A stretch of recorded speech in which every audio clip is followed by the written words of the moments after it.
Halo, selamat pagi teman-teman semua. Kali ini kita bertemu untuk membahas pemrograman linier menggunakan R.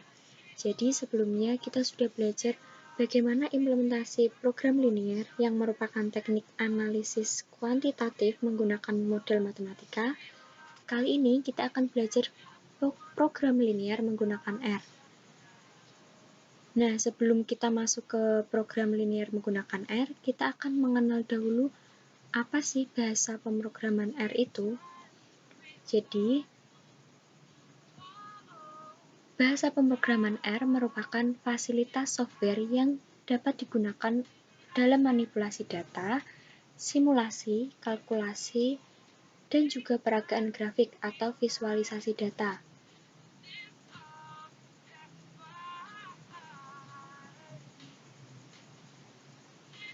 Selain kegunaan yang sudah kita bahas, terdapat kegunaan R yang lain, yaitu R merupakan bahasa pemrograman yang bisa digunakan dalam pengolahan statistik untuk pemodelan linear dan non-linear, uji statistik klasik, klasifikasi, clustering, analisis time series, dan dapat digunakan untuk menampilkan grafik untuk peragaan data yang telah diuji atau visualisasi data.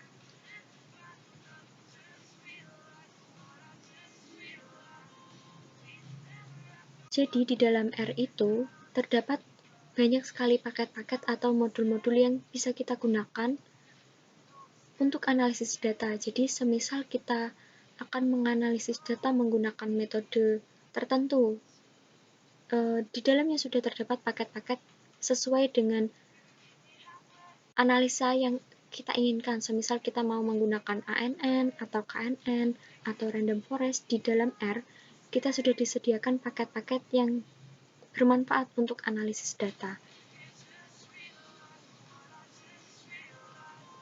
Jadi, sebenarnya bahasa pemrograman R ini sederhana dan umum, sangat mudah digunakan, tetapi ada beberapa orang yang menganggapnya sulit karena orang yang tidak mau belajar atau mereka yang sulit mempelajari R ini biasanya adalah orang-orang yang tidak memiliki dasar bahasa pemrograman sama sekali, jadi mereka akan kesulitan untuk mempelajarinya. Nah, jadi bahasa pemrograman ini open source dan bisa kita gunakan bebas, dan ini rilis versi R3.4.1 untuk Windows, Linux, dan macOS. Selain itu, bahasa pemrograman R ini berbasis objek dan dia memiliki basis command line dan case sensitif, sehingga apabila kalian implementasi menggunakan bahasa pemrograman R, untuk penulisannya kalian harus perhatikan karena kesalahan penulisan sedikit akan mempengaruhi hasilnya atau akan menimbulkan error, karena R kecil dengan R besar itu memiliki arti yang berbeda. Oke, sekarang kita akan masuk ke pemrograman linier menggunakan R.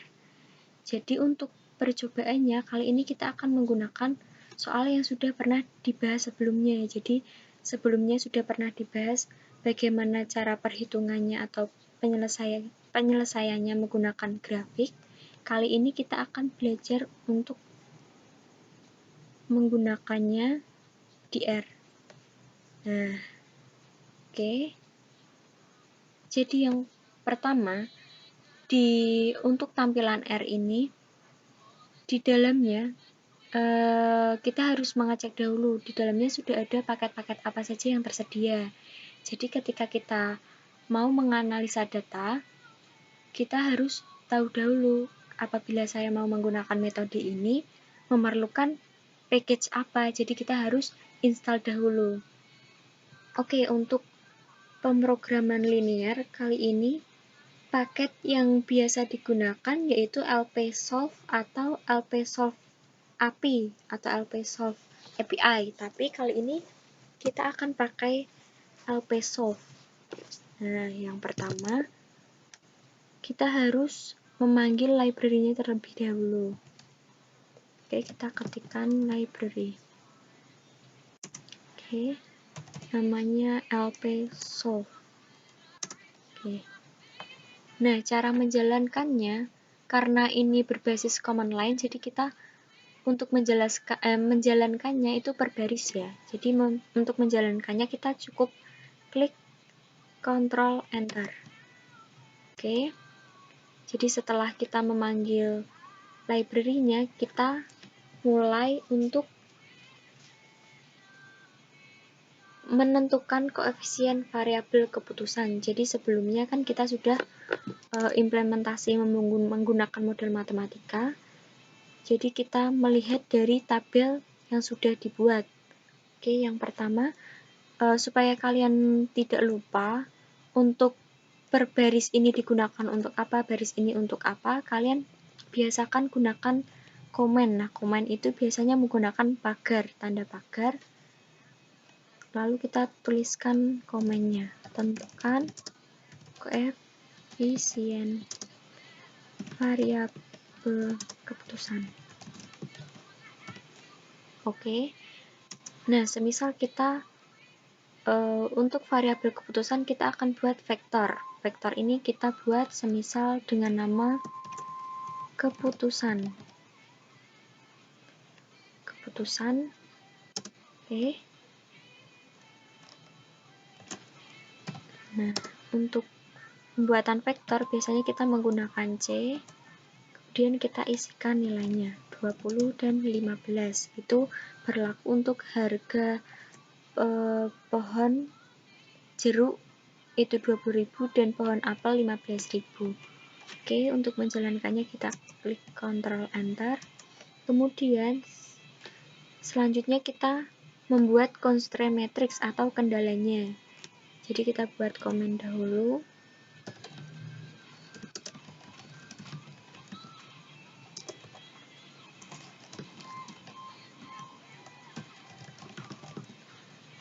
Matriks atau kendala. Oke. Nah, kita akan buat semisal untuk constraint yang pertama kita beri nama A. Nah, untuk pembuatan matriks kita harus menggunakan fungsi matriks. Jadi kita ketik matriks. Oke, kita ketik matriks, kemudian seperti pembuatan vektor, kita klik C, kemudian kita isikan nilainya. Jadi untuk pengisian nilai dia bergantung pada satu baris per kendala, satu kolom per variabel. Jadi seperti di tabel ini, untuk satu baris itu per kendala dan satu kolom itu per variabel. Oke, kita isikan 1,0,5, kemudian 1, ini 1. Nah, kemudian di luar vektor kita berikan n row, itu menunjukkan banyaknya baris. Jadi ada 2 baris, kemudian ini by row sama dengan true. Oke. Nah, untuk menjalankannya kita klik Ctrl Enter. Oke. Setelah itu kita buat constraint yang kedua. Kita beri nama B. Nah, ini untuk vektor pembuatan kapasitas tanah dan pohon. Jadi C, kemudian kita isikan nilainya 30, kemudian 50. Kita jalankan. Selanjutnya setelah kita membuat constraint atau kendalanya, kemudian kita membuat arah constraint-nya seperti kurang dari sama dengan, lebih dari atau lebih dari sama dengan. Kita buat arah constraint. Oke, semisal kita berikan nama variabelnya arah C atau arah kita buat vektor yang berisi string kurang dari sama dengan, kurang dari sama dengan. Oke, kita jalankan. Nah, kemudian setelah kita membuat koefisien variabel keputusan, kemudian constraint-nya, dan arah constraint-nya, sekarang kita akan masuk ke penggunaan fungsi LP.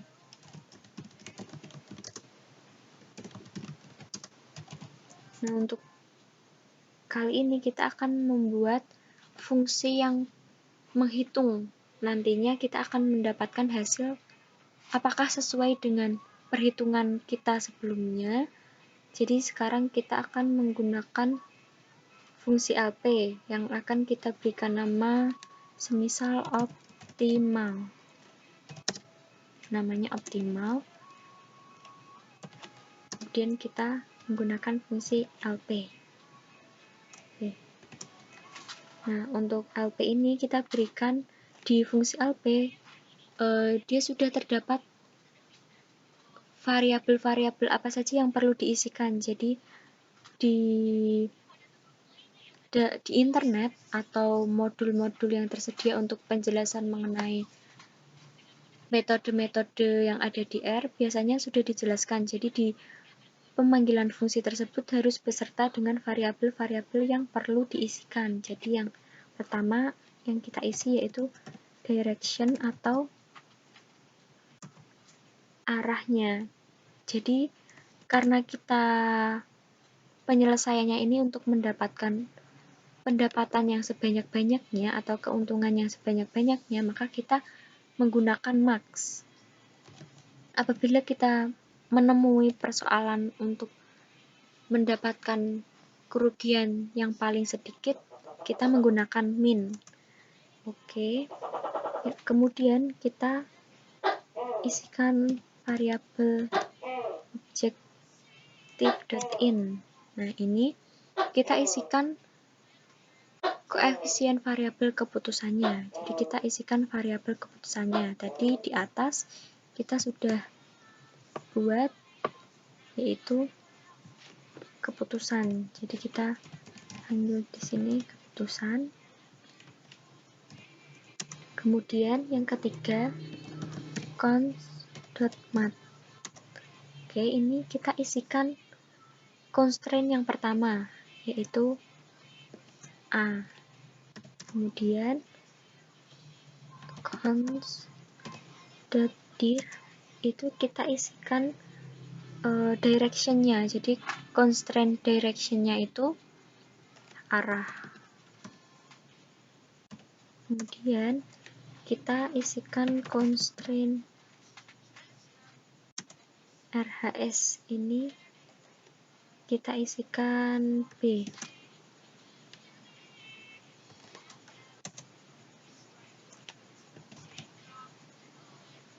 Kemudian all int itu maksudnya integer, kemudian kita berikan T atau true. Nah, lalu kita jalankan. Nah, ini kita sudah berhasil menjalankannya. Untuk melihat hasil dari fungsi ini tuh seperti apa, kita bisa gunakan str optimal. Oke, kita jalankan. Nah, di bawah ini kita bisa lihat hasilnya seperti ini. Tapi mungkin kalian akan kebingungan, ini hasil-hasil ini tuh maksudnya apa. Jadi, kali ini kita akan mengambil nilainya yang ada di dalam ini supaya kalian lebih mudah memahaminya. Jadi, semisal kita buat variabel solusi terbaik. Nah, kita akan memanggil solusi terbaik dari fungsi yang sudah kita jalankan tadi menggunakan data-data yang sudah kita buat sebelumnya. Jadi kita akan panggil di variabel optimal. Nah, apabila kita mau mengambil suatu data di dalam variabel, kita menggunakan tanda dolar. Nah, dolar ini kemudian untuk mencari solusi terbaiknya, kita memanggil solution kayak ini. Nah, oke. Solusi terbaik, optimal solution. Nah, jadi di dalam variabel optimal itu terdapat beberapa data. Jadinya beberapa data ini ada solution, objektif, count, constraint, dan lain-lain. Kalau semisal kita mau ambil nilainya salah satu, kita bisa menggunakan tanda dolar ini. Oke, kemudian supaya kita lebih gampang untuk melihat datanya hasilnya itu seperti apa, kita bisa berikan nama. Semisal untuk pemberian nama, ini names, kita pakai names, kemudian di dalamnya kita tulis solusi terbaik. Nah, kita buat vektor berisi string untuk pemberian namanya. Jadi, semisal kita mau cek sebelumnya, solusi terbaik ini isinya apa? Kita coba. Nah, isinya 1040, tapi kita mungkin belum jelas 1040 itu apa. Kita berikan nama. Di sini, semisal pohon jeruk, kemudian yang kedua pohon apel. Oke, untuk melihat hasilnya, kita gunakan print.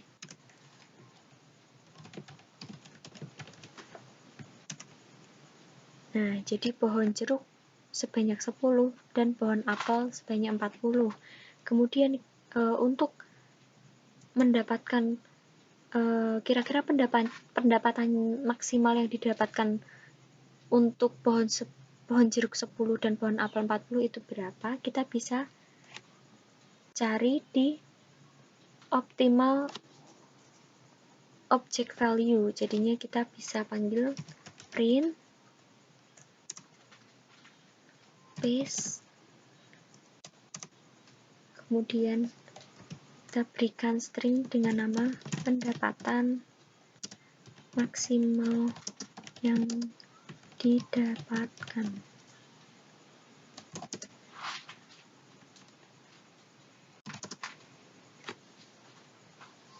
Kita panggil optimal object value. Oke, kemudian kita berikan separated ini tanda petik. Jadi nanti kita akan print kata-katanya itu, nanti kita akan memberikan tanda petik di luarnya. Oke, setelah itu kita panggil. Nah, jadi kita sudah jalankan. Hasilnya seperti ini. Jadi pendapatan maksimal yang didapatkan 800 dengan rincian pohon jeruk sebanyak 10 dan pohon apel sebanyak 40. Nah, jadi hasil yang kita dapatkan menggunakan R, hasilnya sama seperti yang sebelumnya dicoba menggunakan implementasi model matematika. Jadi, kalian harus teliti untuk pembuatan koefisien variabel keputusan, terus kendalanya seperti apa, dan pembuatan fungsinya ini kalian harus teliti. Jadi untuk pembuatannya kalian harus perhatikan untuk pembuatan kendalanya. Jadi untuk satu barisnya itu per kendala, kemudian satu kolomnya itu per variabel. Kalian harus perhatikan. Oke, jadi hasil yang kita dapatkan sudah sesuai. Untuk selanjutnya, kalian bisa coba-coba sendiri di RStudio kalian masing-masing. Nah, semisal nanti kalian mendapatkan error atau kendala, kalian bisa cari dulu di internet. Semisal di internet nanti masih nggak ketemu, kalian bisa tanya ke saya, tapi dari PC personal chat aja ya, jadinya Mungkin kalau untuk bahas error di grup mungkin terlalu nggak enak, jadinya kita bahasnya personal chat aja, semisal kalian ada kendala atau error untuk implementasi code-nya di R. Tapi semisal kalian bisa cari di internet, usahakan carilah di internet. Semisal sudah mentok, baru tanya ke saya ya. Oke, untuk kontaknya bisa di sini. Jadi untuk penjelasan atau implementasi program linear menggunakan R dari saya cukup sampai itu. Semisal nanti ada tugas atau nanti akan ada diskusi di grup lagi, nanti akan saya kabari. Jadi kalian belajar sendiri ya, jadinya dasar-dasar untuk pemrograman R ini di internet banyak, silahkan kalian cari-cari, terus kalian coba-coba. Semisal kalian sudah coba kemudian masih belum paham dan kalian cari di internet masih belum paham, boleh tanya ke saya. Oke, terima kasih semua, semangat.